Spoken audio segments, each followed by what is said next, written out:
A certain king had a pet monkey. He was allowed to enter the king's palace, even when other confidential servants were forbidden to.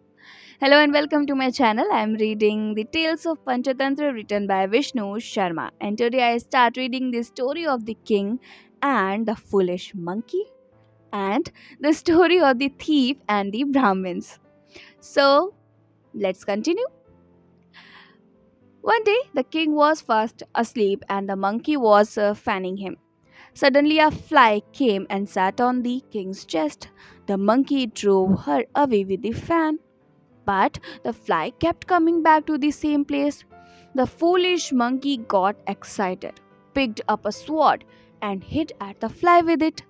The fly flew away, but the king was severely wounded in the chest and died as a result.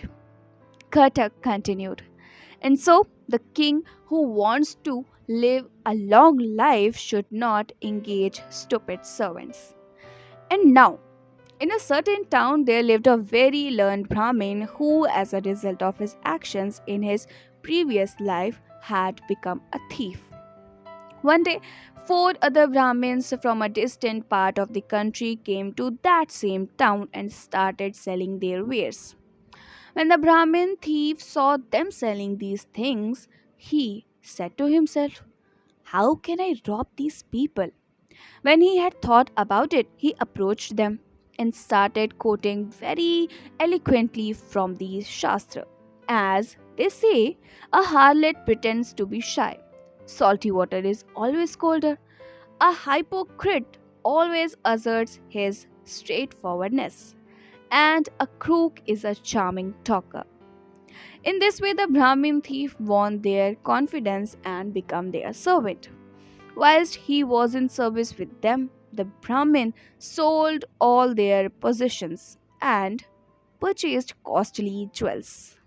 In this very presence, they cut open their thighs, put all the jewels inside, and then rubbed in ointment to heal the wounds. Afterwards, they began to make preparation to return their own place. When the Brahmin thief saw this, he got very worried and thought to himself, oh dear, I haven't been able to rob them yet. So, what I'll do is travel with them, poison them on the way, and collect all the jewels. With this in his mind, he went to the Brahmins, weeping pitifully. He implored them, friends, you will soon be going away and leaving me here all alone. My heart has become so attached to yours with bonds of love that the mere thought of separation from you throws me into despair. Please take pity on me and let me come with you. The Brahmins felt moved by his entreaties and took him with them. On the way, the five of them came to a town called Palipur, belonging to the Kirath tribe. As soon as they entered the town, the crows began to scream out to the inhabitants, oh, quick, quick, the rich are coming, kill them and take their treasure. When the Kirath hunters heard the crows screaming, they rushed upon the five Brahmins, beat them up with cudgels, searching them and removing their clothes, but they found nothing. Then they said, travelers, never have the crows proved to be wrong. You have got the treasure somewhere. Give it to us or we'll kill you. Take off your skins and search every part of your body until we find the treasure. When the Brahmin thief heard this, he thought to himself, if the Kirath hunters kill the Brahmins, search their bodies and take out the jewels, they will naturally kill me too. I am going to die either way. So, what I'll do is offer them my body first. Let them kill me and see that there are no jewels hidden in my body, and so save the lives of these four Brahmins and their jewels too. As they say, my child, why are you afraid of Yam? He won't spare you because you are frightened. Perhaps today, perhaps after 1,000 years, death will certainly catch up with you.